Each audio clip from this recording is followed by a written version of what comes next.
Big Buck Registry's Big Buck Deer Hunting Podcast, episode number 144. Michael Pittz, Michael Waddell's mentor, firefighter, master bowman, Realtree, and part-time comedian. Please support our sponsors as they make this show possible. Today's show is sponsored by Morris's Sporting Goods and the Euro Hanger.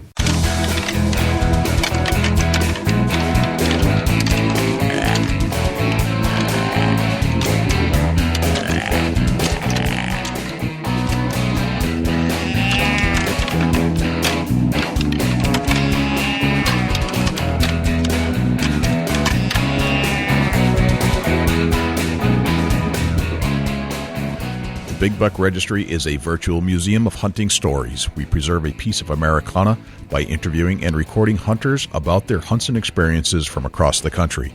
And who knows, maybe we'll learn a thing or two along the way that'll help us take our hunt to the next level. Hi, I'm David Girizzo. And I'm Dean Girizzo. From TagandBrag.tv, and you're listening to our favorite hunting podcast, Big Buck Registry's Big Buck Podcast. This is Chad Eubanks with Bone Buster Outdoors. You're tuned into my favorite deer hunting podcast, Big Buck Registry. Hey, this is Dan Kaufman. I shot the Kaufman buck. You're about to listen to another episode of my favorite podcast, Big Buck Registry's Deer Hunting Podcast. Welcome to another episode of the Big Buck Registry's Deer Hunting Podcast. Thanks for tuning in. I can't thank you enough. I don't know where you're at right now or what you're listening to. Well, you're listening to me, obviously. I'd like to give a big shout out to Girl Getter, who just left us a 5-star review on iTunes. This is the best hunting podcast I listen to. I've learned a lot from you and your guest. Thank you so much, Girl Getter. We sincerely appreciate the 5-star review. And if you'd like to leave a 5-star review too, all you have to do is go to bigbuckregistry.com/iTunes. I want to thank you for tuning in right here, right now. In whatever time it is you're listening to the show, I want to thank you once again. And Dusty Phillips would also like to thank you. What's happening, Dusty? Oh, yeah, definitely. I appreciate everybody tuning in with us, joining us, hanging out with us, spending an hour of your time every Saturday. Yeah, man, I'm psyched. Or whatever day you decide to listen. You can listen anytime. Anytime you want. Doesn't have to be Saturday. It could be Sunday. It could be Tuesday. It could be that hour at work that you need to burn off. That's right. Yeah. It could be while you're working, if it just don't get caught. It's the beautiful thing about podcasts. You can download it and listen, or you don't even have to download it. You can stream it. Just listen whenever you have time. Yeah, get the app. Do it all. Mm-hmm. Get the app over at bigbuckregistry.com/app. It's fantastic. So that's what I love about a podcast.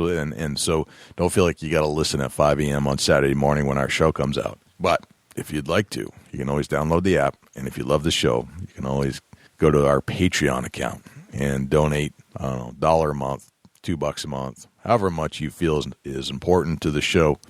And that's at bigbuckregistry.com/donate. What else is going on in Ohio, Dusty? It's another week closer to turkey season, Jay. Yep. It's that thing we do when we're not hunting whitetail because we can't. And fortunately, they give us this ability to do something that's like deer hunting, which is turkey hunting. Right on. I can't wait, dude. I'm psyched. I was out scouting a little bit yesterday, actually. You know, you wouldn't think necessarily you'd be scouting yet, but I was. And knocking on doors and getting permission, just like we do for deer season, so that when you come to town, man, we can go to all my prime spots. Yeah, I can't wait, dude. Really, I can't. Appreciate the opportunity, and I think that, we're bringing Mike Bierman with the Living Room Buck to New Hampshire to hunt the old Thunder Chicken. Mike Behrman, who shot the Living Room Buck. We're not bringing the Living Room Buck with him. Sorry. I should have reworded that, right? I just want to make sure. Not might, though. They could fly. You know, I would gladly welcome just the Behrman Buck in my house for the weekend. Whatever mount he brings, that'd be great. I'll put it next to my small 123 over there on the wall. That'd be cool, wouldn't it? It'd be fantastic. Heck yeah. That'd be sweet. It'd be great. Hey, so this week, Dusty, we're going to get a little comedic. We're going to go and visit somebody who technically is not a comedian, but he's certainly doing funny things with Realtree. He sure is. That's a fact. You cannot take that away from him. If you look at some of the videos he's done, you would swear to God he is a thorn in the side of Michael Waddell. every week, week in, week out, he's bugging Michael with something or other, and he's kind of making a name for himself. And I thought it was more than appropriate to have Michael Pittz on the show and tell us how this all plays out. And we actually break into character numerous times on the show, and we yuck it up pretty good. So if you like laughing and you like to kind of make fun of those folks that are more in the spotlight than others, then this is going to be a show you will entertain to the hilt, because Michael does nothing but play with, and what's a good word here, and just bug the heck out of those celebrity hunters that we are more than familiar with. So it's going to be... Before we get to Michael Pittz, Jay, let's go over to Jim Keller with the Deer News. The Deer News this week is sponsored by the Euro Hanger. You don't have to spend big bucks to hang your big buck. Get yourself a Euro Hanger. Facebook.com/Eurohanger, EUROHANGER. For the Big Buck Registry, this is Jim Keller with the Deer News. And our first story, a Pennsylvania man dies from rattlesnake bite. This story was originally reported in the July 2015 edition of the Outdoor News, but given recent postings on the Big Buck Registry's Facebook page, I thought it was worth covering. A Pennsylvania man died in July of 2015 after being bitten by a timber rattler rattlesnake. The man was diagnosed as having an allergic reaction to the snake venom, which resulted in him going into cardiac arrest. This was a very rare and unfortunate situation. Fewer than 1 in 37,500 people are bitten by venomous snakes in the U.S. each year, or about 7,000 to 8,000 bites per year. Only 1 in 50 million will die from snake bite, or about 5 to 6 fatalities per year.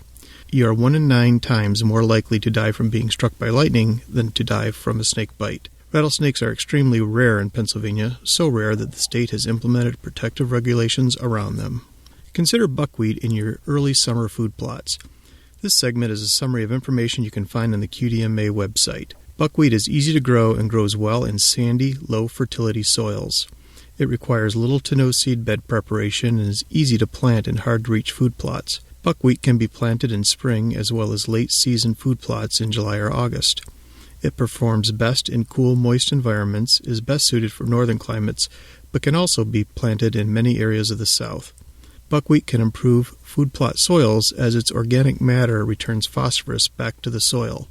Its protein values range from 9 to 20% based on soil fertility and pH level. Buckwheat matures in 7 to 10 weeks and is not only attractive to deer, but turkeys and birds as well.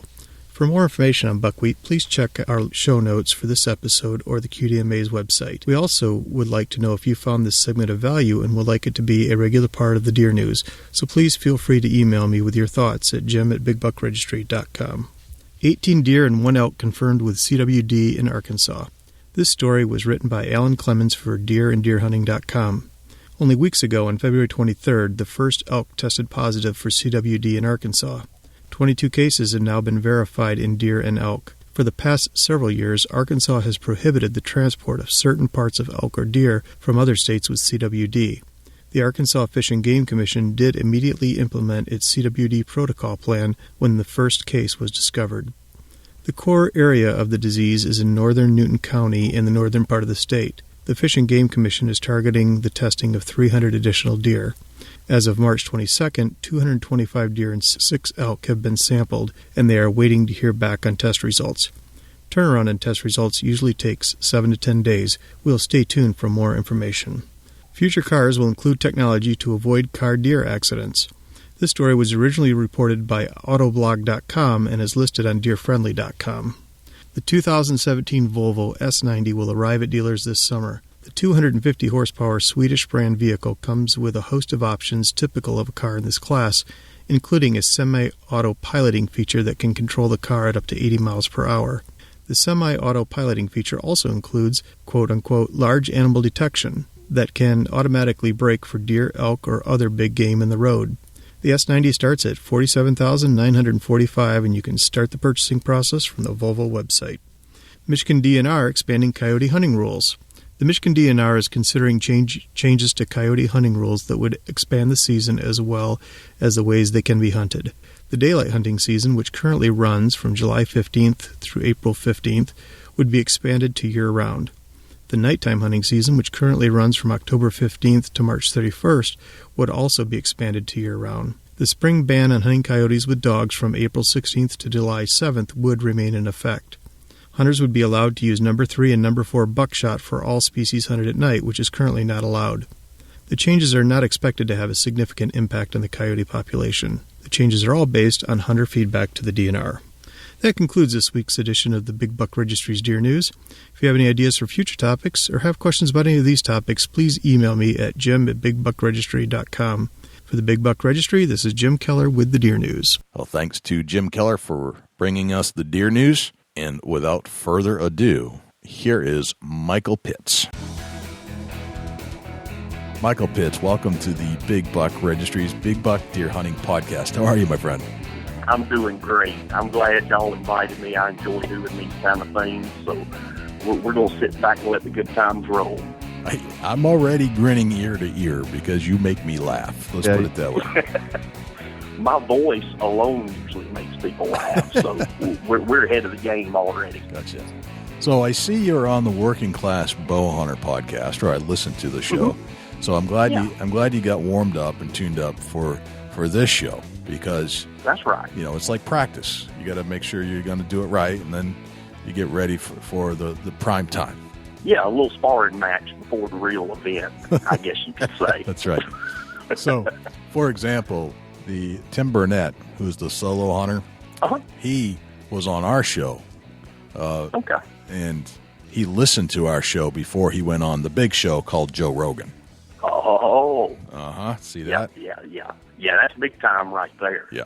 So, you know, that's the kind of game that we're in here. And I totally get it. So what you're trying to tell me is after this interview, I'm going places. That's it, man. This is like the slingshot show. That's right. Once you get on the show, man. Use a little slingshot, it's for sure. It's through the stratosphere once you hit the Big Buck Registry. There's no question about it. Hey, I'm game. I am game. 100%. Very nice.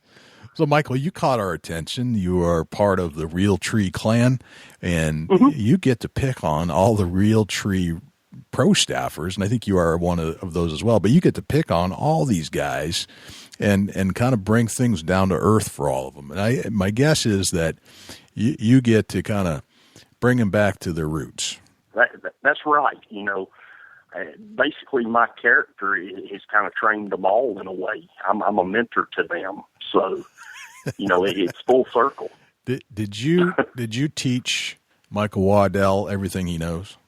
Pretty much everything. Pretty much everything. Okay. Yeah. We started as kids, and I kind of took and led the way and showed him all about hunting and what he needs to be doing and how to call turkeys and how to hunt deer. So I guess you could say I was the foundation that built him, I reckon. I kind of heard that there was some like mentor hanging out in the background, never really taking credit for what he's become, but I think we found our guy, Dusty. I think you're right, Jay. I do believe. I do believe we found that. There's no better way than hear it from the horse's mouth itself. You were like the karate. You are to Michael Waddell that the sensei is to the Karate Kid, basically. Yeah. I guess you could say I'm Mr. Miyagi. You are Mr. Miyagi. I'm that Mr. Miyagi figure for sure. Right. Definitely. They all have to step into my dojo from time to time. That's exactly right. Oh man. So you're just kind of get back to who you really are. Tell me a little bit about the real Michael Pittz. Where are you from, Michael? The real Michael Pittz. I was born and raised here in West Point, Georgia. It's about 60 miles south of Atlanta, kind of on the Georgia-Alabama line, right on the Chattahoochee River. Pretty much born and raised, living here, love it here, and basically kind of got into the industry. I know y'all are familiar with Travis T-Bone Turner.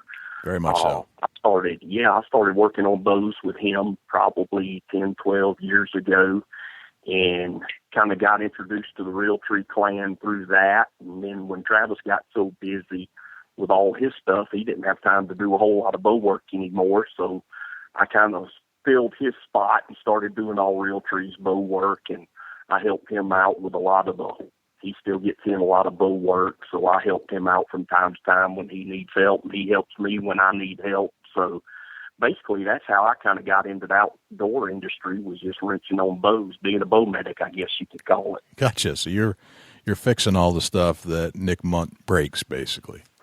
Nick's pretty rough on gear, too. It's a full-time job keeping up with him alone. I think he ties his bow to the truck and just drags it to the stand. I don't think he actually puts it in the truck at any time. So, really? Okay. So yeah. It's a full time. He's brutal on equipment. Brutal. So how do you outfit a guy like that just beats his stuff? Oh, you gotta bulletproof it. You gotta find the tricks of the trade and pretty much find the weaknesses and beef them up. It takes a lot of thought to Gotcha. go into creating all the turmoil that comes that way.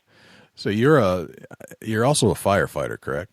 Yeah, I'm a full-time fireman. Full-time firefighter, and you're a bow technician. Yeah.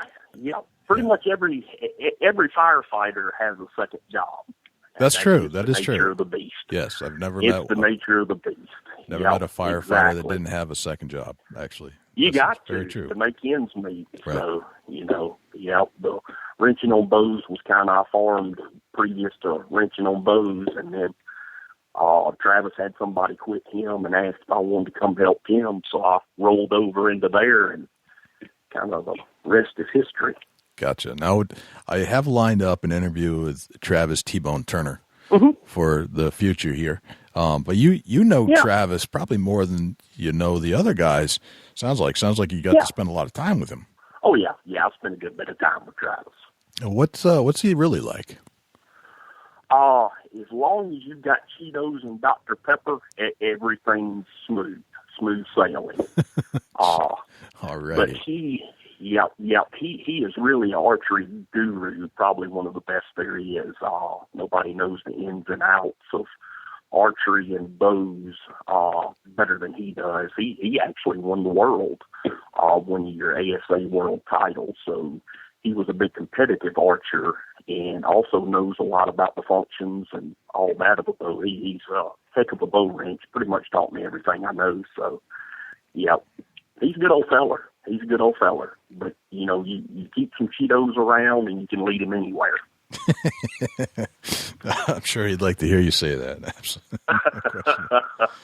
So you got to know Travis, and this was all from, did you grow up with him, or was this something that... No, I actually didn't. I'd taken my bows to him to be fixed and all. He had his own archery store in Hogansville, and so that's how he kind of got tied up with the Realtree crew. He started doing their bow work for them, and he had his own store, and so I kind of went to work for him, and then, we just went from there. So I spent a lot of years wrenching on bows with him and cutting up and having a good old time. Nice. Now, when did you develop this Michael Pittz character that has been come to known as the guy that you don't want to be interviewed by? I don't know how it all developed. It was actually by chance. We were at the ATA show this year, and we kind of talked about doing some stuff and, ran some couple ideas around what we could do, this or that. And we were kind of open to options as far as where we were going to go, but social media has gotten so big, we knew we kind of wanted to do something in the social media area. And we were at the ATA show, and Daniel Thomas, one of their producers, just pulled me aside, and he said, "Man, we're at the ATA show. We need to do something, a funny little bit or whatever." Yeah. And that's when we did the deal with Michael and Nate Hosey and Tom McMillan and Eddie Salter and all of them. And it kind of got a lot of good reviews after we had done that. So we kind of decided to do something based off that since it went so well. Right. And that kind of morphed into the character I am today, I guess. How could it not go well when you told Nate Hosey's sisters to stop calling you? Yeah, I know it. They burned my phone up. Blowing it? Do they blow up your phone? Is that what it is? Exactly. I thought about changing my number a couple of times. I tell him to leave me alone, and nothing gets through. So I don't know what we're going to do about that situation. Sounds like you got yourself in a pickle. Exactly. Exactly. But as they're only human, Michael. Yeah, that's true. Right. As we all are, so we got to figure that out, I guess. That's awesome. I always just tell them that looking's free. It's when you want to touch is going to cost you. It'll cost you. Yeah. It'll cost you some teeth sometimes, a whole variety of things. So do you think Eddie Salter should get into this turkey hunting thing? I think he's got possibly a future in it. Okay. I'm not too sure. He's got a lot of flaws, but they could be worked out. But we're working with him, and we'll see where it goes. That's awesome. So, I've been wondering about this, and you did bring this up with Michael Waddell. Where the heck did he come up with all those dumb catchphrases? I think it's something in the water over there at the Booger Bottom. Yeah. I honestly do. There's something in the water over there, and he's been drinking a lot of it, obviously, and that's where it comes from. That is where it comes from. I'm determined there's something in the water over there. I need to ask you a question, and this kind of came up in our talk that we had with Nick Mundt. Uh-huh. You're in Georgia, right? Yeah. And you're on the It's the Chattahoochee River. Chattahoochee River. Thank you. I didn't want to mispronounce Chattahoochee. I want to make sure I had that right. Exactly. Now, from what I understand, Nick has a camp or a place down there. Is that accurate? Yeah. And did he do that to be closer to you? There's very good possibilities because, you need to be close to the dojo, right, to learn everything. And plane tickets were getting too expensive, and quite honestly, I was having to foot out way too much money for the progress we were making. Right. So I told him the only option for him to still be in my dojo was to move closer, within a 20-mile radius of my dojo. So, Gotcha. that was one of the deals we had, and he opted to pack everything up and head this way. So it was either that or fail as pro hunter. Right. So, and obviously he didn't want to give up the training. No, that guy's got a lot of fight in him. I will say that. Right. It's a long, hard road, but he's not a quitter. We work hard. We train hard. We eat, breathe, and sleep the professional aspects of pro hunting. And so I think he's got a shot, if he keeps his head focused and passes all his weekly pop quizzes and that kind of stuff. He's getting better, but I think he's got a future in it. So we're going to keep working with him and see where it goes. But, he could fall out and be that rotten egg. You never know. So we just got to put forth a good effort and do the best we can, and hopefully we win. Gotcha. Now I've been, there's this kind of like this insider news report, kind of like the Drudge Report for all the news things that you don't really want to believe. And I've heard this, but I need to ask it from you. All right. I've heard that Cam Haynes is trying to do that with you as well, to get a place on the Chattahoochee because of the progress you've made with Nick. Yeah, there's been that kind of aspect that's been talked about, but the only thing is we're trying to build mountains here right now that he can hike. Okay. And so, we got kind of pretty flat terrain around here right now. So, we're trying to build mountains and training grounds, especially for him to suit his caliber of hunting. And, that's what we're working on at the training compound right now, as far as trying to get Cameron Haynes in to be a professional hunter also. It's kind of like we brought Nick in from up in the northern area. Right. And we're going to bring Cameron in from out in the western area. So we'll see how it all collides and who comes out the victor. Gotcha. So it sounds like you're going to have some kind of an event, kind of like the NFL has their combine, where they bring all the potentials to come in. Oh yeah, no doubt. And you evaluate them, how high they can jump, how far they can shoot, all that kind of stuff. Oh yeah. So you're going to be doing something like that, Michael Pitts' combine. Yeah, it's kind of a compound dojo, it's a little bit of everything wrapped in one. We just take the good of everything and pile it into one. And just, okay. And just hope we can train these guys into be professional hunters. And, you know, it's working out good. They're paying attention, doing what I say and all that kind of stuff. So we'll see. There's hope. There's hope, but there's a lot of hard work to get to the level of pro hunter. So like you go in and out of characters so well. It's like it's just a natural fit for you. I love it. It's so great. What? Hey, go ahead. I got to ask, what do you think about them jeans with the lines on the pockets on the back? Man, there's no need for lines to be on jeans. No labels, no rips. I don't know where that's going or where this fashion trend is going, but it does not belong in the hunting industry. I don't know, maybe a frat house or, you know, whatever, but hunting industry doesn't need to be putting up with that mess. It's just uncalled for, and you know, it's unacceptable in my opinion.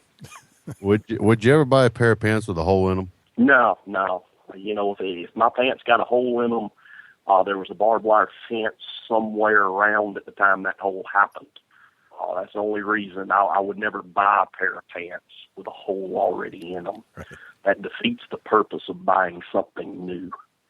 So I try to avoid that at all costs. Gotcha. Yep, pretty much. That's awesome. So, Michael, one of the things we want to try to dissect is, I mean, we're joking on all of this stuff. But But what we know, you not only are you a good bow technician, but you've got to be a good hunter. You can't just hang out with Michael Waddell and Nick Mundt and Naozi and not be a good hunter of some sort. They kind of need to be hanging around other good hunters.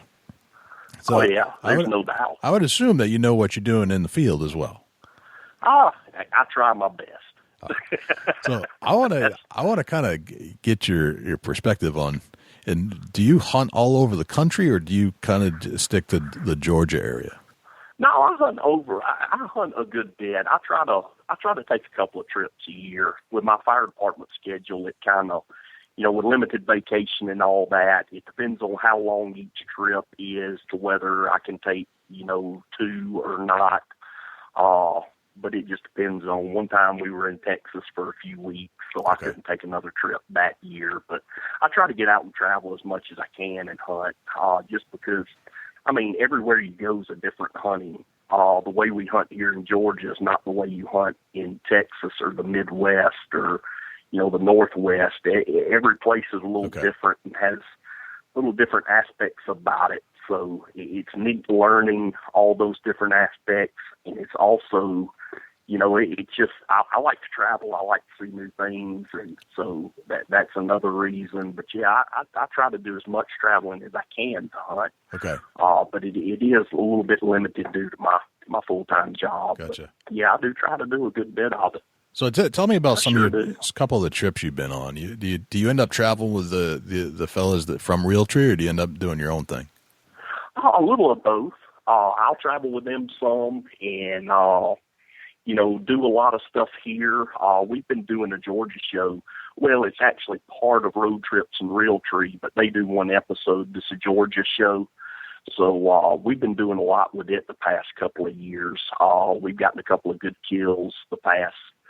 I've been a part of it the past 2 years, and we've gotten a good kill both years. So it's kind of neat to show people, you know, the different areas, because around us is not really the best deer hunting per se. Most people that deer hunt think of the Midwest and those areas, but, you know, some people like to see just down home hunting club hunting from time to time, and that's kind of what we do around here. So we film a good bit around here in Georgia to do that, and then I'll take a trip here or there with Realtree just whenever the option or whatever comes available. I'll jump on a plane or in a truck in a heartbeat to travel with them. What's your favorite trip you've been on with those guys? Wyoming was pretty good year before last. That was a real fun trip. The Black Hills, we went 7J Outfitters out there.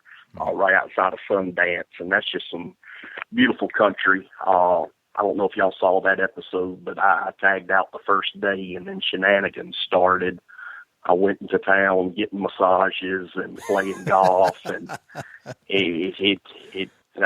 we had to do something to fill the time, so why not go get massages and play golf and take a video camera with you while it was all going on? So it was definitely a fun trip. It was probably one of my best trips ever, for sure. So the massages and the golf wasn't actually staged. You actually did do that. No, I actually did that. I tagged out the first day, and they were like, well, we can find something for you to do the rest of the week, because it was a 6 or 7 day hunt. And so we had a lot of spare time on our hands. And sure. It kind of, Daniel Thomas, one of the producers there, he likes to get me in trouble. So he got to thinking and riding around town, and came back and said, we're going here, here, here, here. And it all ended up being pretty funny. But yeah, it's a great time traveling with those people. They're great people, just really great people. They've looked after me and done a lot for me they didn't have to do. So that's fantastic. Now, one of the things I've noticed is that Michael is kind of like a natural on the camera. Yes, he reminds me of Blake Shelton in a lot of ways. Oh yeah. Yeah. Do you see the comparison there between the two personalities? Yeah. They're probably two of the most funniest guys you can ever be around. Right. Just naturally, kind of what you see on TV is them in real life. There's no acting, no show. They're just, somebody's always laughing when you're around them. So the both of them, their personalities are tit for tat for sure. They definitely are the life of the party, fun to be around. So yeah, there are a lot of similarities there for sure. It's just, he seems so just natural. He's not acting. He's just delivering his lines just the way he would. And if the camera wasn't on him, that's the feel I get from him. And I think that's why people like him so much.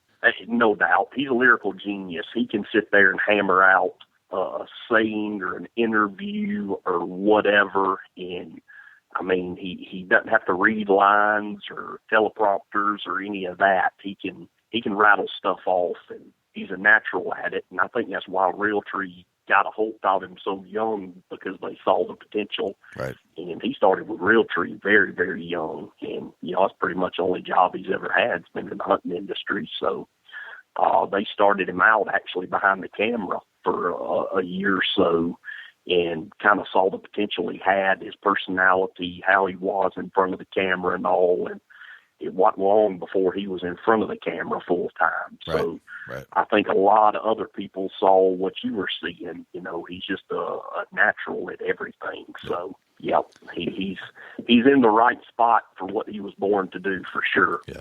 So when I was listening to your show that you did with the working class bow hunter, I noticed that we were talking about some of the hunting stereotypes, and I think this is essentially what your character is based off of, right? It's like trying to find all these stereotypes that are not only out there in general or from just all these things that you kind of pick up on, but also the stereotypes that might have been created by the very characters that the Realtree folks are becoming, or even though they're not really characters, they're just being themselves. Right. But still, you're looking at the stereotypes that they're building for themselves. Let's talk about some of those stereotypes that you've kind of recognized as you started doing this. Anything that pops into your mind? There's so many stereotypes, so it's hard to really focus on one. We sat down and hammered out a list of probably 50. And I think that's kind of why we chose to go this route with the social media and do what we're doing, is because the list is pretty much endless. Is material to get. And you can think of anything and everything to just sit there and talk about and make fun of. And that's all we're doing is, some people take it personal on both ends. Some people, this guy, he's probably never killed a turkey in his life. And then some people are behind you going, yeah, I don't agree with that stuff at all. So it's not based on a right or a wrong. It's just based on having fun with what's going on in the hunting industry. Because I'll be the first to tell you, I'm guilty of everything we've done except CrossFit. I don't hang out in the gym very much. Gotcha. But yeah, it's stuff we all do, and we're just making light of the situation and want everybody to get a good laugh about it. It's not meant to hurt anybody's feelings or anything. It's just meant to point out some stereotypes and have fun with it. Yeah, it's just, and hopefully get a laugh out of everybody. Just is the whole reason we're doing it. Comedic parodies is basically what it comes down to. Oh yeah, that's all it is. And if you can't make fun of yourself, that's what I say. I'm making fun of myself on just about everything we do. Yeah. And that's where half the material comes from, is stuff we've been involved with or we've done, or we'll sit down and do a little writing session and crash ideas off each other, and most of it's stuff we've done or been a part of. Yeah. So. And who's we? Who's involved in the creation? Daniel Thomas and Philip Culpepper pretty much headed up a lot of it. They're two of Realtree's producers. Stephen McNally's helped out a good bit, as far as things go. And it's just whoever's around, whoever's free. We kind of just sit around and crash ideas off each other and then go film them. So, there's several people that are kind of involved with this project. But it's worked out good, and we're having fun with it. Hope everybody else enjoys watching it. Hope too many people don't take it personal, but it doesn't matter what you do. You can't make 100% of everybody happy. So we try to do our best and keep it on a positive, light note, and hope everybody enjoys it. Yeah, no, it's really fantastic stuff. Let's talk a little bit. Let's get a little technical here, and I know this isn't necessarily the direction. In the bow shop, what are some of the things that you look to tune up bows for yourself or for T-Bone or whoever else needs it? What type of technology are you using? What kind of bows are you looking at? Yeah. Tell me about some of your life in the bow shop. Well, technology has come so far from what it was just even 10, 12 years ago. Bows today are a lot more easier to shoot. A lot of people kind of shy away from bow hunting or the archery world because they think it's hard or they think they can't pick it up very quickly. But, archery as a whole, I can take somebody who's never shot a bow, take them off the streets, work with them a little bit, and within one day having them hitting a softball pretty much every time at 20 yards.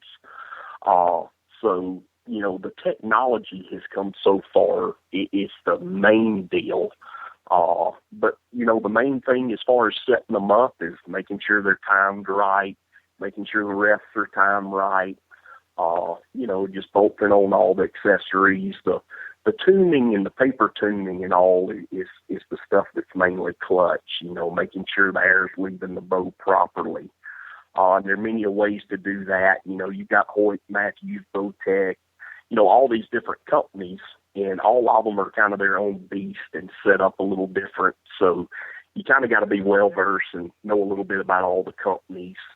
But, it's just a day in the bow shop's pretty fun.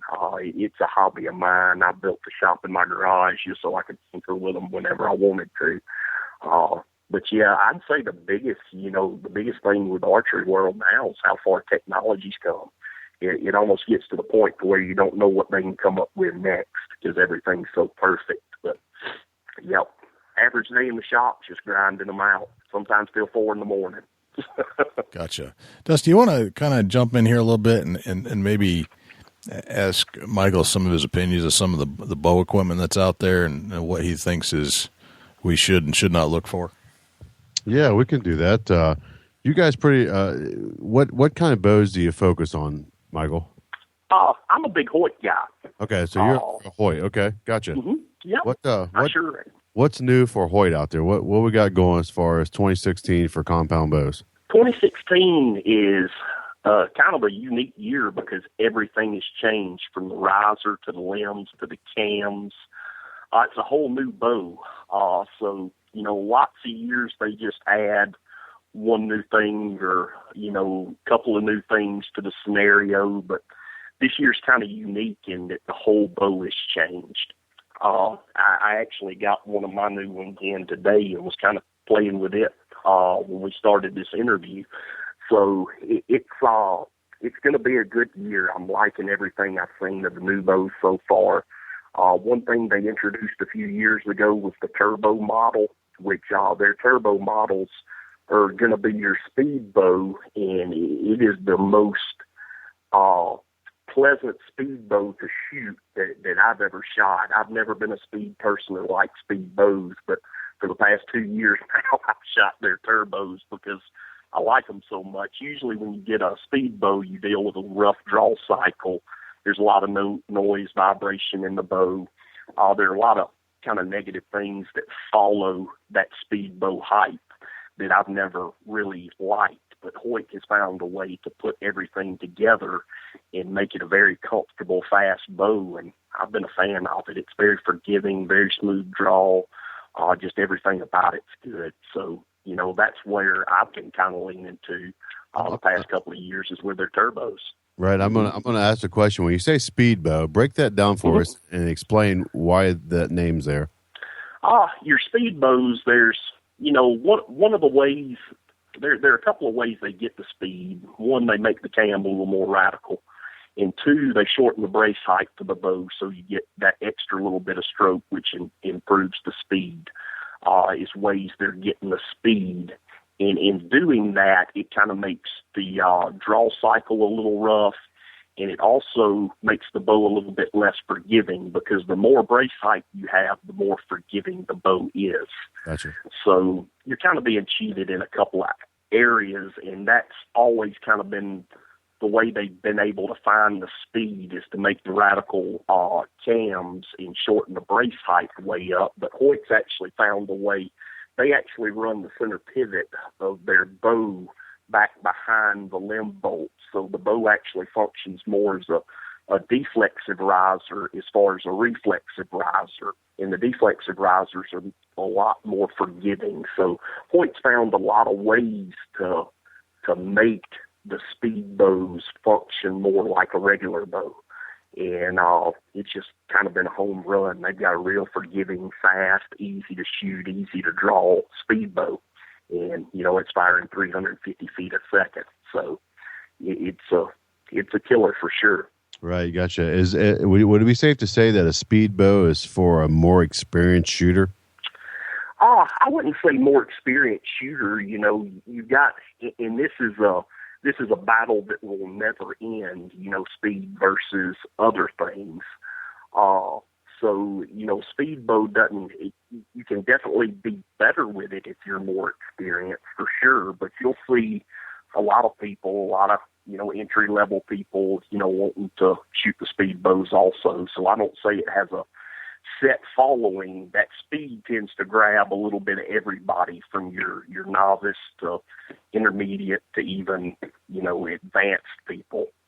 So there's no particular area. It's just more of a, some people like fast cars, some people like four-wheel drive trucks, it's kind of that deal. Right, yeah, that's a great way to put it, though. Really, Michael, that's probably one of the most ingenious responses to that.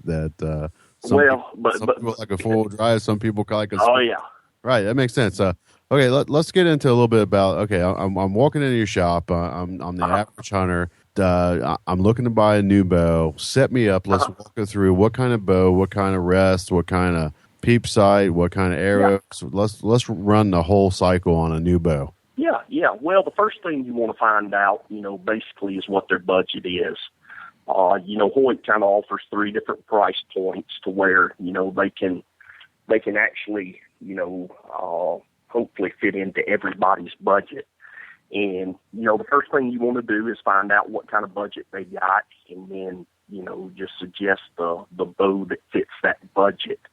And then, as far as accessories, your major accessories, of course, are going to be your sight, your rest, release, arrows, stabilizers, and wrist slings. I always tell people that are coming in and starting a new setup and all, you kind of want to focus all your money on the bow, the rest, and the release, because those are the three things that execute the shot. Sights, I can aim by gluing a toothpick on the riser of the bow. And, stabilizers nowadays, the bows are balanced so well and vibration free, you could almost get by without shooting a stabilizer now. So those are the three areas you want to really, really concentrate on. I'm big, of course, the Hoyt bow is my favorite, of course. QAD rests, the Ultra Rest is one of the best drop away rests out there on the market. I pretty much tested them all, and you just can't find a better rest. So I'm real high on that rest. Hoyt's got a great new stabilizer out there that's really good that I'm going to go to this year. Sight-wise, I'm usually back and forth. This year, I'm going to be shooting an Excel. It's that new adjustable that they've got out. I'm going to give it a whirl for its money. Hopefully, it'll be in about a week.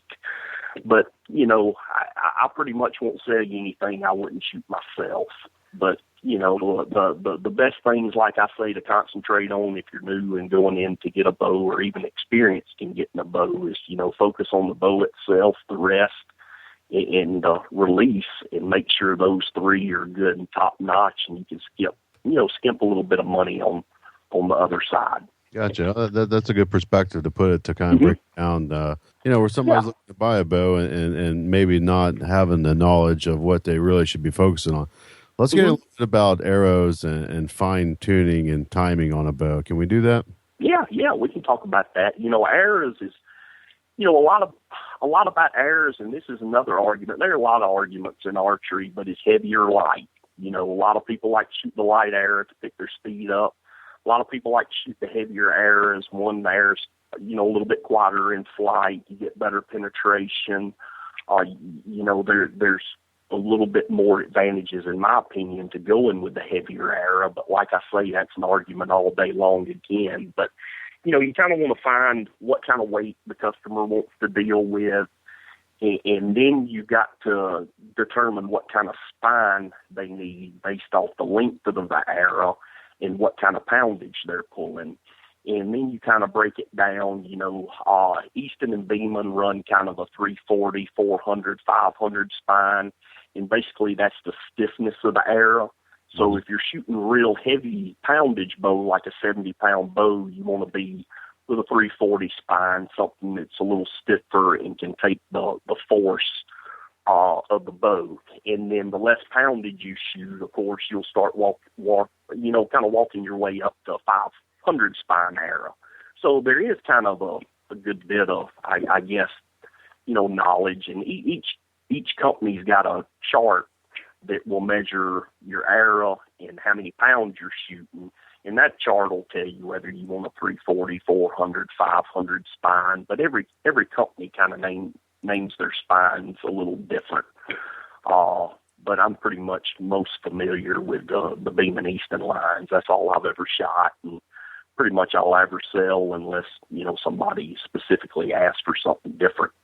But yeah, arrows are a big deal. That's another argument all in itself. What kind, what weight, all that good stuff. Right. But, right. And that all goes into the paper tuning, because you could have a bow that is perfectly in tune, rest is right and everything, but you put the wrong spine arrow in there and it's not going to fly right. You'll get a tear in the paper, and that lets you know the arrow's not leaving the bow in a straight line. So, arrows can be the problem of a bow not being, the bow's perfect, but it's the arrow wrong. So when you're getting a tear in the paper, you kind of got to think about the arrow, the timing of the bows, timing of the rest. Lots of times there's a lot of troubleshooting that goes on, trying to find out where your problem is and what you need to do to fix it. So it gets deep at times. I bet. How do you discover what the issue is? Basically, I'll just, if I'm getting a tear, it's just kind of an elimination aspect of anything. First thing I might do is check the timing of the bow. Second thing I might do is check the timing of the rest to make sure it's timed right. If I can't work it out through there, I'll check the spine of the arrow, make sure the spine's comparable to the bow. And, you know, even if that's not the case, lots of times I'll just try a different arrow, because sometimes knock alignment or something might be wrong. If you're shooting an arrow that incorporates aluminum, it might be bent a little bit. So you just kind of, it's a process of elimination. There's no really specific thing you need to start with first. You just need to start trying to look at what could be going wrong and slowly eliminate them. And sometimes that can take a long time. So right. You always get that one that'll give you grief, and it seems like you work on it for a solid day. Right, for sure. What's a recommended poundage for a whitetail hunter to be drawing on their bow? You know, pretty much everybody shoots. You know, most of your adults will shoot a 70-pound limb, which is good from 60 pounds to 70 pounds. You've got 10 pounds adjustment in that limb. And that's typically what you see with most of your average, you know, day-to-day deer hunters. And pretty much 70 pounds is enough to really kill anything in the world. I mean, Ted Nugent only shoots 50 pounds and has for ages now, and he's killed stuff all over the world. It's more about shot placement than it is anything. You want to be comfortable with what you got. And you see a lot of macho ego people out there that feel like they need to be pulling max weight, and they're aiming at squirrels trying to draw the bow back. And that's not the kind of stuff you want. You want to be able to sit seated in a chair, hold the bow out in front of you, and draw it straight back and be very comfortable. And I'm seeing a lot of people with the technology that's gone up and bows have become more efficient and faster. You're actually seeing a lot of people decreasing in poundage now, because they can shoot the same speed they used to out of their old bows, but shoot it at less poundage and be more comfortable. Right. So you're seeing a lot of that now. A lot of people are buying turbos and gating them down to about 55, 60 pounds, and they're still getting great arrow speed. So, you know, I would typically say the best sellers are no doubt, you know, probably your adult men. I'd say 90% of them are in a 70-pound bow and will, you know, go back from 60 to 70, whichever fits that individual the best. Gotcha. Okay, yeah, makes sense. And just something, whatever you're comfortable with is kind of where you're going with that. Yeah, definitely. You got to be comfortable. You know, you've absolutely, because a lot of people don't take into account that when you sit idle in a tree in 12-degree weather for hours at a time, it takes on a whole new aspect to pulling back a bow at that moment. And that's why you need to be very comfortable, because I know people that have gone to stands before and sat there idle in cold weather and then not been able to pull their bow back.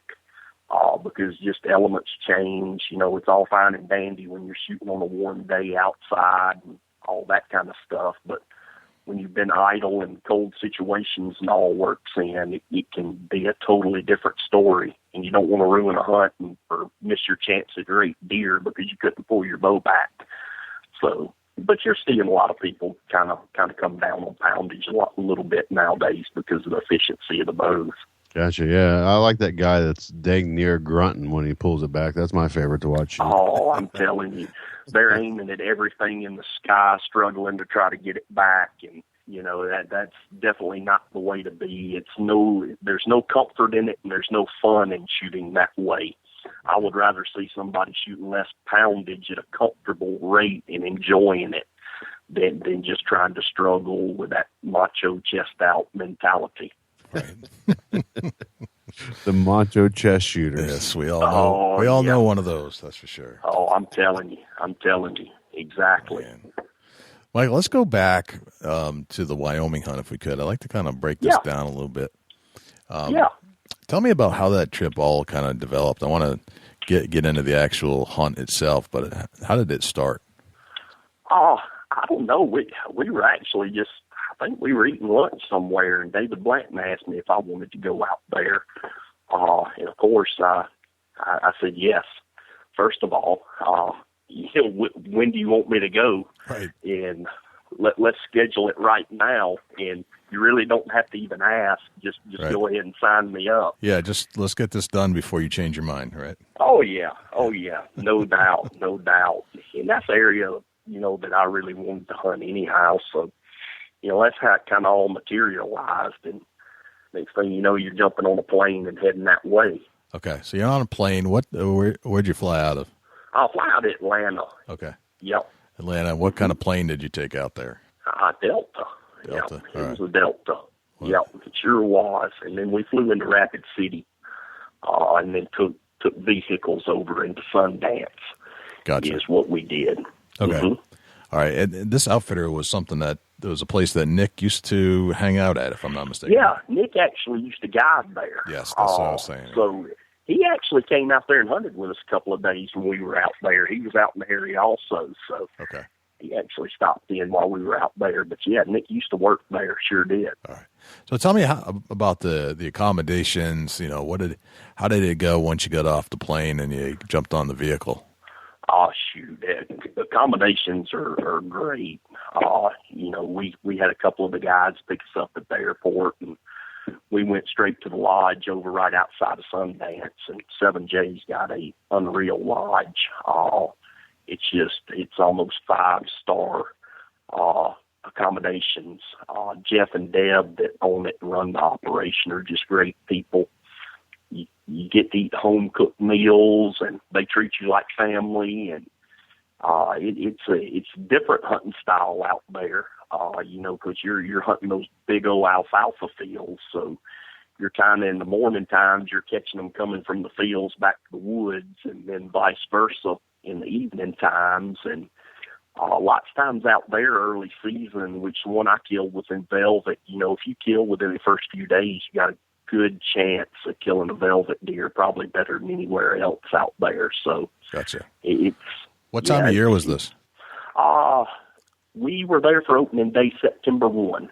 September. Oh, wow. Okay, that's real early. Mm-hmm. Oh yeah, it was real early. We actually flew out there, a couple of days early just to get settled in, shoot the bows. David pretty much starts off his hunt every year at 7J. Okay. So, they take a big group out there, and, it's a really, really fun time. David said it's probably his favorite hunt every year is to do that hunt. The 7J because hunt. everybody's itching to get the stand, and it's such a great place, great people. Okay. It's unreal out there. So tell me about how you kind of plan for this hunt. You're there, you're at the lodge. Was there a pregame, let's lay down some of the strategies that we're going to apply here when we're going out, where we're going, who's going where, kind of thing. Tell me about that. Yeah, they actually have guides out there, and the guides work very hard. Even when they drop you off to go to your stand, they are going to other areas and glass and fields to try to find more deer. So the guides really, I'll be honest with you, the guides put in tremendous amount of work to find the deer for the customer. So they're kind of the heroes behind the scene as far as a lot of the kills you see, because they study these animals day in, day out. They know where they are, what they're going to do. And, they're watching wind directions and, pretty much deciding which stand and where you need to be going, because, they've got multiple stands set up in each area, but due to wind, due to where the deer are migrating at the time, because lots of times you can sit there and watch, and they'll glass in the evenings and watch where a big buck goes in the woods to bed. Well, and once they figure out these locations, they'll put you in a stand site close to that location. So they kind of do a lot of the work for you, and they put in the hours. I'll say that. All right. So what was their plan for you? Shoot, put me on a big old monster buck. Okay. So would they they get you set up? What time of the morning did you have to get up? I get up pretty early out there. If I remember correctly, we were getting up about 3:45, 4 o'clock every morning. Okay. And, getting up, eating a little breakfast. Yeah. And, you got to get there a little bit earlier when you got a cameraman, because, they've got to get stuff up in the tree. So you have to leave a little bit earlier when you're filming and that kind of deal. And, it's get up early, eat breakfast, pack everything in the trucks, and then the guides will take you out to your locations and find you the best area where you need to be. Yeah. Are you hunting out high stands or stands or high Usually tripods? lock-ons. Lock-ons. Usually Interesting. lock-ons. Okay. They're best. Yeah, they're best for bow hunting. Okay. They work really, really well for bow hunting. So if you're bow hunting, most of the time you'll be in some lock-ons or some ladder stands, but primarily lock-ons is what you'll use. Okay. All right. So they got you up early, gave you some breakfast, started hauling all the crap you got to bring with you to film a hunt, and then they put you out in a hang-on. Uh-huh. And tell me about how that hunt unfolded. You're out pre-sunrise, I would assume. Oh yeah, out pre-sunrise. Actually, that morning we had a close encounter. We had one deer coming in, and he came up to the fence, and if he would have hopped it right there, he would have come right in front of us. But for some reason, he went up the fence line and crossed and went in behind us. So we had a close encounter that morning. And he was a pretty big deer. And then we came out of stand, regrouped, went back, ate lunch, got a little nap, or what I like to call a power nap or siesta or whatever. Sure. Then went out for that afternoon, and we went up into the wood portion and trying to catch them. And we hadn't been in stand but we were probably there maybe an hour, and he started coming out. And pretty much right there, he played the script to a T, and we shot him at about 15 yards. And he didn't make it far, collapsed, and end of story. Gotcha. It was a good textbook hunt, over-the-shoulder shot. So just started working his way through the thick stuff out to an opening kind of thing. And oh, yeah. Because they'll come out of the timber in the evening times and start easing out towards the fields to feed. And like I say, it's kind of reversed. In the mornings, I get confused half the time which way the deer are going and coming from. Yeah. But most of the time in your evening sits, you'll sit in the timber, catching them coming from the timber out into the fields, and then the morning is kind of vice versa. You're facing the fields in the morning, catching them going back in the woods to their bedding areas. So your morning sets and evening sets are going to be a little different just due to where the deer are coming from. Gotcha. All right, very good. So it sounds like it was nothing that you had to work for too much. You took a nap and back out, and which is why they ended up getting going golfing and going to the spa and getting pedicures and the rest of the trip. Yeah, but totally understand. I had 6 days to enjoy Sundance, so I made the best out of it for sure. I'm not going to sit there and watch TV or whatever. I'm going out to see what Sundance has to offer is what I'm going to do. That's right. And that's pretty much what we did. Might as well take it in while you're there. Totally get that. That's right. That's right. That's part of the fun of traveling and hunting on these trips. So you've been on a podcast before. You're on our show here today. Have you been listening to many podcasts? Yeah. I've been listening to a few of them here and there. It's kind of new to me because I didn't know, a whole lot of this was out there until I started getting involved with some of this social media stuff with Realtree. I really didn't realize how big social media was until I got involved with all this. And they're telling me about Instagram and Facebook and all this other stuff, and I'm like, well, shoot, let's run with it. Yeah. But I didn't really know a whole lot about the social media aspect, and this was something that came up, was doing some of these podcasts, and I've really enjoyed them. It's a neat, fun deal. Yeah. What do you think we could improve on? Oh, I think y'all are doing great, to be honest with you. I don't see any improvements needed. Really? Okay. 5-star is what I'm talking about. You're going 5-star, like right on iTunes, like right away. Exactly. Some folks like McDonald's and some folks like a filet, and y'all are kind of a filet. So, all the podcasts I've done has been great. I don't really know of how you could improve them any. It's all a learning experience. Gotcha. Right on. Yeah. I got a question for Michael J. And all right, who's the better hunter out of you, Waddell, Mundt, and T-Bone? Well, I don't know, but nobody beats the sensei in the dojo, and I own the dojo, so that explains it all. You can't get beat at your own game, and Right. It's kind of my game. So getting beat at that would be embarrassing. So so you're up on the upper echelon, and I don't disagree with you there. What if you had to look at the other three? What areas do they need to improve on to get better? There's always improvement with anybody. I mean, I'll go as far as to even say with myself, but we'll talk about the others. That's what this is about. But Nick needs to stop abusing equipment. Pretty much. Okay. That we got to work on that. That's one of the issues we're working on at the dojo. Okay. Waddell, I would have to say, he's pretty proficient at everything, but I've got to get him to stop saying so many of those stupid phrases. And, we're kind of working on toning that down a little bit to give him a different image.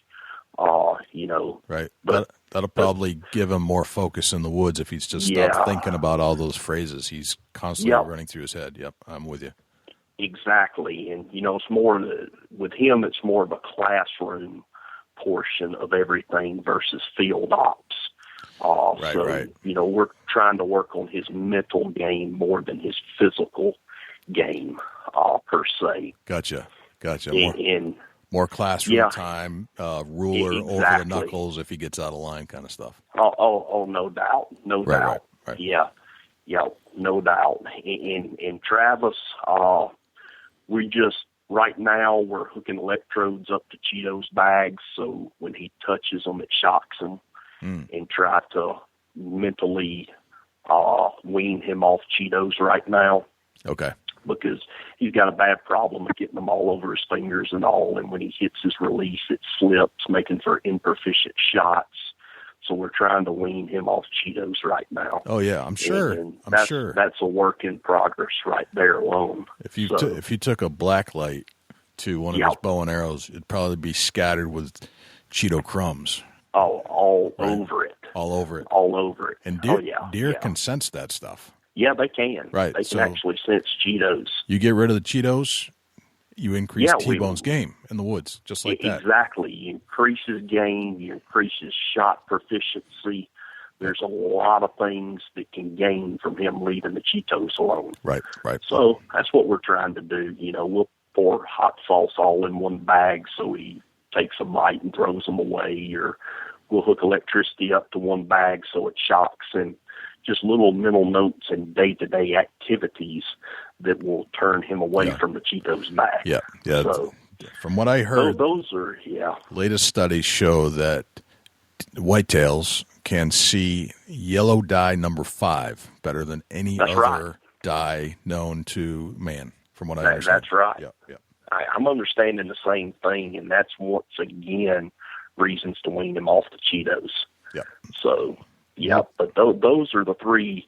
Those are the one issue with each of the three we're concentrating on right now in the dojo. Gotcha. All right. So, Keep doing the good work with those guys, because we've seen them start out just kind of nobodies. Now they're becoming somebody, but clearly that's right. You've had an influence on their career. So. Oh yeah.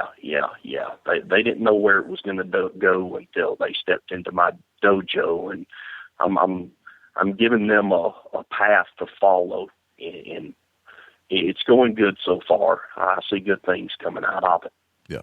Oh, good. Excellent. Keep up the good work. What's that, Dusty? What's that? Keep up the good work, Michael. You're doing it for them. Yeah. Oh, I'm trying. It's a full-time job. It's a full-time job, and the more my name gets out there, the more people I'm getting, and I just don't have enough time to go around, and that's why we're taking some of the select few, the ones we think we can do the best with, and that's why we're building mountains right now in Georgia for Cameron Haynes. We're taking the elite and trying to push them to that next level and introduce them to the stardom of a pro hunter. Gotcha. I think that's good. You've got You got the skill and the will, and just the natural ability. Skill is what you teach them. The will is their mindset, and then that's right. There's their God-given ability, which is just the pure talent. So these guys got probably all the pure talent, but without your aid of helping them focus and giving them the skill set, then they got nothing. That's right. And I kind of want you to come to my dojo and write that whole last paragraph on the wall, because that's great motivation for these up-and-coming pro hunters. I like that. I dig that. So I have another idea, Michael. I think probably at deer camp, we should put your face, like one of those fathead cutouts, and as they're walking out the door, they'll slap the top of the door, slap your face for that motivator. That motivate, like football teams do that when they leave the locker room. They should be doing that when they leave the clubhouse. Exactly, no doubt. Same thing. We might have to work on that. Right. Might have to work on that. Right. Where would them guys? Very true. Tell us where you think them guys would be without you. 7-Elevens, truck stops, high school janitors. The list goes on and on. Researching algae in ponds could be one of them. I mean, but we're working on it, and they'll be making the big bucks. Probably like bird studies, getting out in the swamps and counting the number of birds they see. Exactly. Yep. Worried about what kind of binoculars they want to go bird watching with, that kind of deal. Yep. So, they're definitely on the path to stardom. So, well, it's going to work out good. That's awesome. Michael, I've got a rapid-fire 10 questions for you if you're ready. Oh, Lordy. Here we go. All right. What's your number one hunting tip of all time? Play the wind. Play the wind. Everybody says that. That's got to be a good one. That's a big one. Yep. Big one. All right. So we all have these things that we have to bring in the woods with us. They're usually good luck charms. Sometimes they're actually an apparatus that helps us hunt better. But generally, they just make you feel better. And it drives you nuts if you leave it in your truck. You feel completely naked without it. What's that one thing for you that you need to have in the woods with you when you go hunting? Copenhagen. Copenhagen. a little dip will do you. I got it. That's exactly right. Exactly right. That's probably one of the better ones we've ever heard, Jay. First time anybody's ever said Copenhagen on this show. That's right. That's right. Figures Michael Pittz would be the first guy to say the word Copenhagen on the Big Buck Registry Deer Hunting Podcast. That's funny. What's your biggest pet peeve? As far as myself? Yeah, just what's the one thing that drives you insane if somebody does it? Probably something that one of your students might do that drives you crazy. I just come to the woods unprepared with a bad bow setup. Gotcha. That's something that would irk me pretty bad, definitely, because I'm almost OCD about bows. So right. if your equipment is not up to date and done right, that is definitely a pet peeve of mine. And what constitutes a bad set? Like what at this point? I mean, the technology's been pretty good for quite a few years. When is it a bad set? I don't know. Just D-loops tied wrong, peeps tied wrong, rest not tied in right. You can look at a bow and tell pretty quickly if it's done right or not. And that bad work's a pet peeve of mine, big time. Almost better to send it to a professional tech to get it set up and then not try to do it at home unless you know what you're doing. Oh, yeah, definitely. Okay. All right. Yeah. Definitely try to get it to somebody that knows a little bit about bows, for sure. Okay. Gotcha. How old are you today, Michael? I am 38. All right. So what would the 38-year-old Michael Pittz tell the 16-year-old Michael Pittz, knowing what you know now about life? Oh, gosh. That's a tough question. I'm going to go ahead and say that is a tough question. Yes, it is. I would probably say focus more on the future. All right. Fair enough. Yes. Moving on. I think we just stumped Michael Pittz. I think we might have stumped him. All right, you're at a hunting convention. You meet a stranger in the lobby of the hotel. You strike up a conversation, and they ask you, what do you do for a living? What do you say? I say I'm a man of many hats, is what I say. Because I got about 3 jobs, and then I just rattle the 3 jobs off because there's no one that I dislike or like more than the other. So list is not important as far as where you start and where you end, but definitely man of many hats. Gotcha. Stay busy. All right. What did you have for breakfast this morning? I had a sausage and cheese biscuit. Oh, the I southern had a sausage and cheese. The southern sausage and cheese biscuits. I love those. They're absolutely. You can't beat them. You got to have sweet tea with it. I had a big old large sweet tea, and up around y'all, I just up there. I can't find my sweet tea like I can down here. It just doesn't come out of the spouts up here. I don't know what it is. Exactly, and that's kind of a pet peeve of mine too. When I'm traveling and can't find sweet tea, that's sometimes I end up carrying my own little bag of sugar around, so I can spice it up. Yeah. I don't know where that line is, but as you move north along the eastern seaboard, there's a line somewhere around Pennsylvania, I think, where it just stops. The sweet tea supply has been cut off. Oh, yeah. You ask for sweet tea, and you get that look, and it's like, I forgot where I am. Sweet tea, huh? What does that mean? Yeah. Yep. What is that? Yeah. Boy, I'm a sucker for good sweet tea. Even though I'm on this low-carb diet, boy, man, that stuff I still like it. Let's see. All right. You get your own billboard. Blank canvas, big billboard on the side of a highway. What does it say? I would have to say, for me, never stop trying. That's what it's got to say. Okay. Good one. All right. If I say the word successful to you, who's the first person that pops into your head and why? Britney Spears. Okay. Why? I don't know. She just popped into my head when you said, yeah. I can't explain that one. But maybe we shouldn't. Let's not try to explain that one. That one's rough. Yeah, let's don't. Let's go next question. Yeah, next question. All right. What's a day in the life of Michael Pittz look like? Lots of times all over the place. A day in the life could start off like today. A day in the life of Michael Pittz was I started off and turkey hunted this morning, and then I went down to Realtree for a lunch meeting and down there, and then I went and fixed an electrical fence around our bird field, and then I came here and started this interview with y'all. So it's randomly scattered pretty much every day. All right. When you're deer hunting, what's a day in the life of deer hunting? I think we probably jumped on that when we talked about your Wyoming hunt. Sounds like that's kind of the way it happens. Yeah, definitely. You get up early, you go to the tree, you sit as long as you can or till the deer stop moving, and climb down, get you a little bite for lunch, and then there's always got to be the power nap involved. Got to get a little shut-eye, recoup, regain, and then head back out to the woods and sit for a morning. The afternoon sit till dark. All right. That's pretty much it, day in, day out. Got it. All right, I said 10 questions. I've got one other one, so I'm going to make it 11. All right. Bring it on.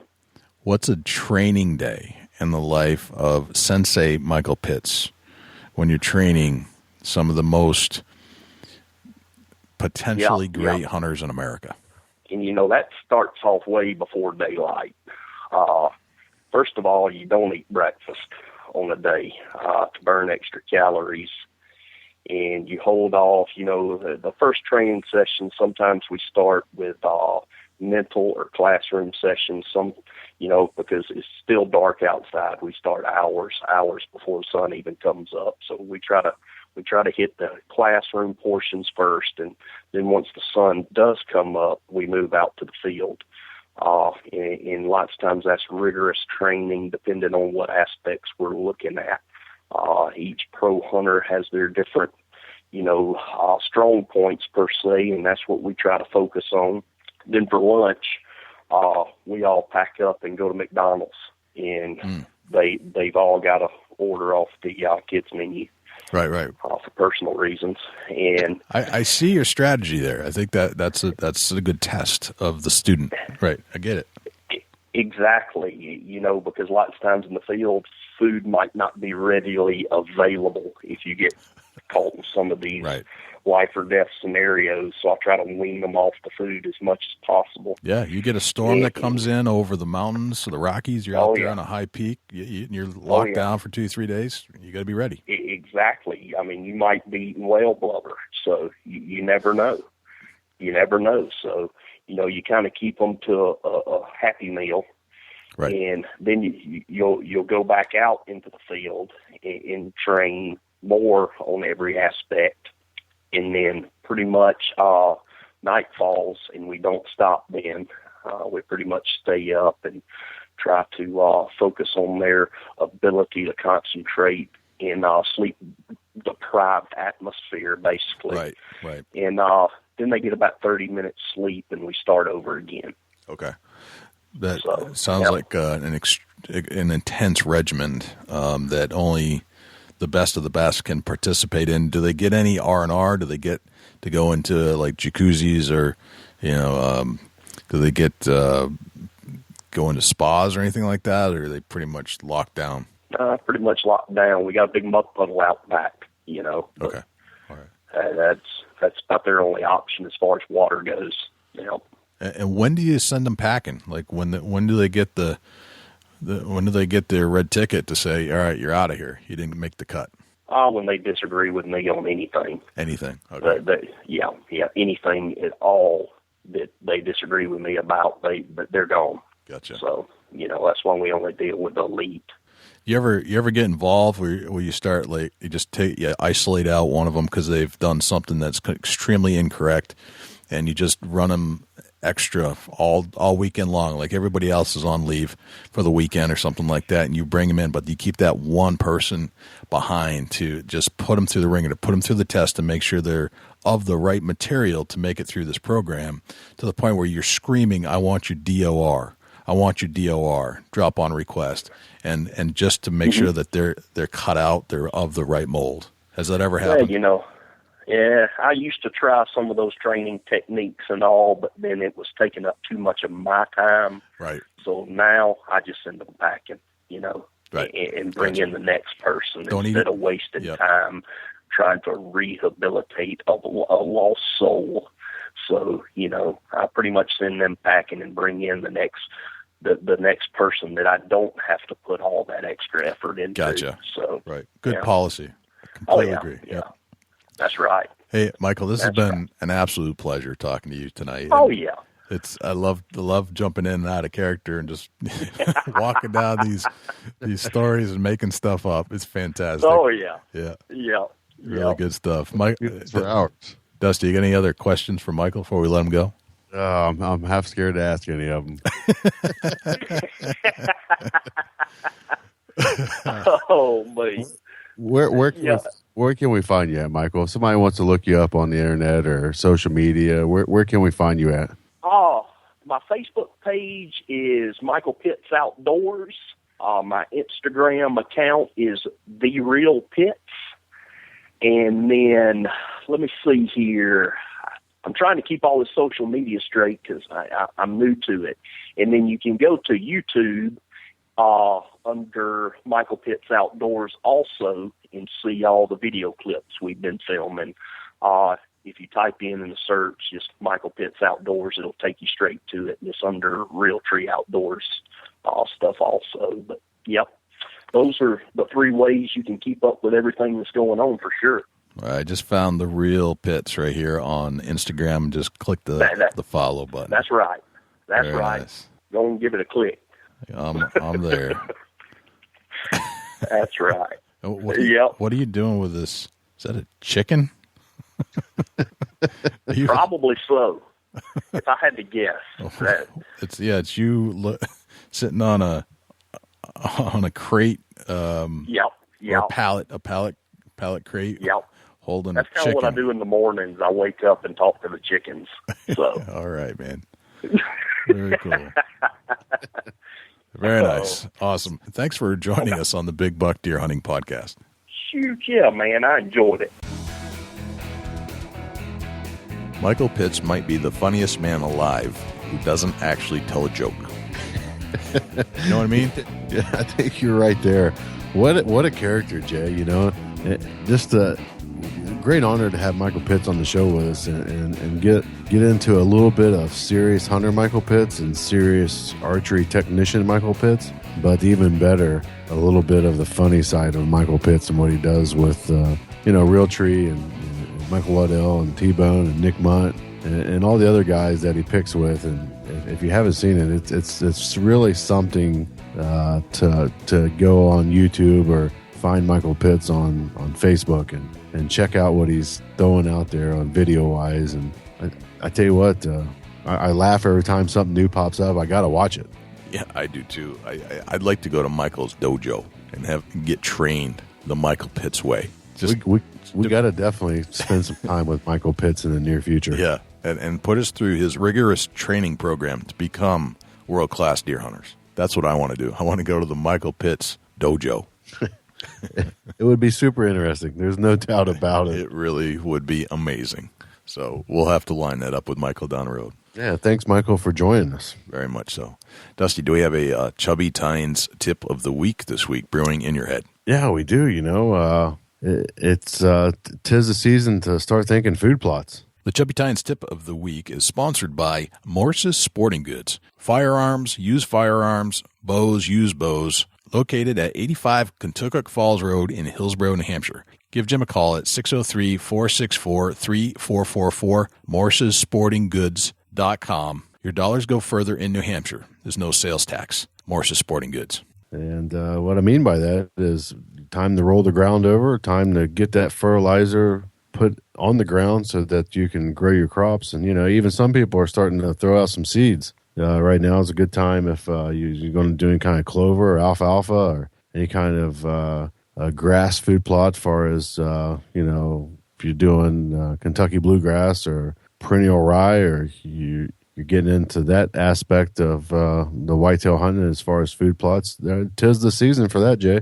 Now's the time. What type of food plots are you going to plant? Or do you do food plots? I never really even asked. I just assumed that you did them. I want such small pieces that I may do a throw and grow. Okay. Nothing. I really haven't got into big food plots. I know that it's something that really is beneficial, not only to help carry your herd through the winter months, but that chance of a lifetime buck coming out and feeding in a food plot. I highly recommend food plots. I'm just not in positions where I can put out food plots to hunt over. Does that make sense? I hunt on small pieces. Yep. No, it definitely does. I know you know what you're doing because you're a farmer as well, so you know all those aspects of what to plant and when to plant and all that stuff. Yeah, definitely do some advising on some food plots through some other friends that hunt here in Ohio, and I'm more of find that pass through on a small piece of timber and try to capitalize where them deer are crossing through at. That's kind of my strategy of hunting. So food plots, yeah, I really enjoy them, and no doubt that I have the knowledge to grow them, but it's really not been my thing. Gotcha. All right. Well, you know a lot about it, so I'll take your advice any day of the week. So I want to say thanks to Jim Morse from Morse's Sporting Goods for sponsoring the show. Also to Jim Snow with the Euro Hanger for being a partner, and thank you again to Michael Pittz for joining us on the Big Buck Deer Hunting Podcast. Dusty, where can we find you when you're not here on the show hanging out with me? You can shoot me an email, dusty@bigbuckregistry.com. You can look me up on Facebook, Chubby Tines Outdoors. You can also get a little bit into my personal life at Chasing Antler on Instagram.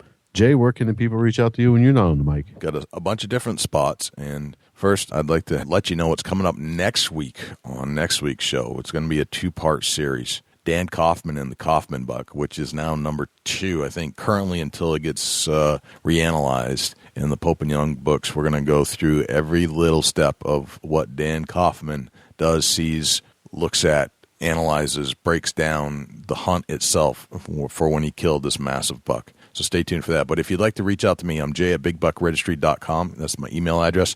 You can always find us on Facebook, facebook.com/bigbuckregistry. If you'd like to submit a deer picture of any big buck that you shot last year or even early this year for whatever the season was, or even in the past, just we always ask you the first name of the hunter, the year it was shot, and the state of kill, or providence or country, and you can send that to, or go visit bigbuckregistry.com/mybuck. You can find us on Twitter, twitter.com/mybuck. You can find us on Instagram now at bigbuckregistry.com/Instagram.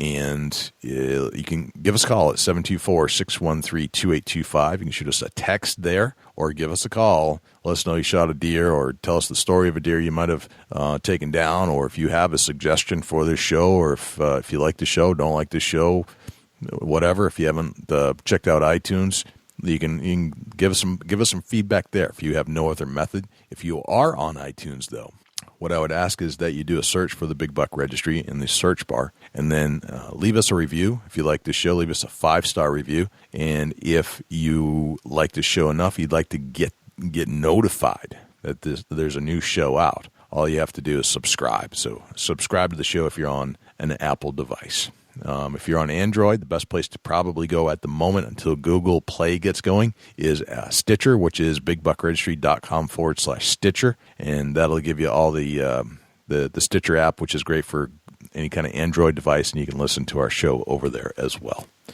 I think, Dusty, that's everywhere we're at, brother. That's a whole lot of big buck, Jay. Big buck, everywhere a big buck. Thanks again to the listeners for tuning in with us every week. We appreciate that more than you will ever know. Yes, we do. And we can't thank you enough. Tuning in, pushing that little triangle play button. I'm Jay Scott. And I'm Dusty Phillips. And this is the Big Buck Registry's Big Buck Deer Hunting Podcast. And we will see you next week. Can't wait.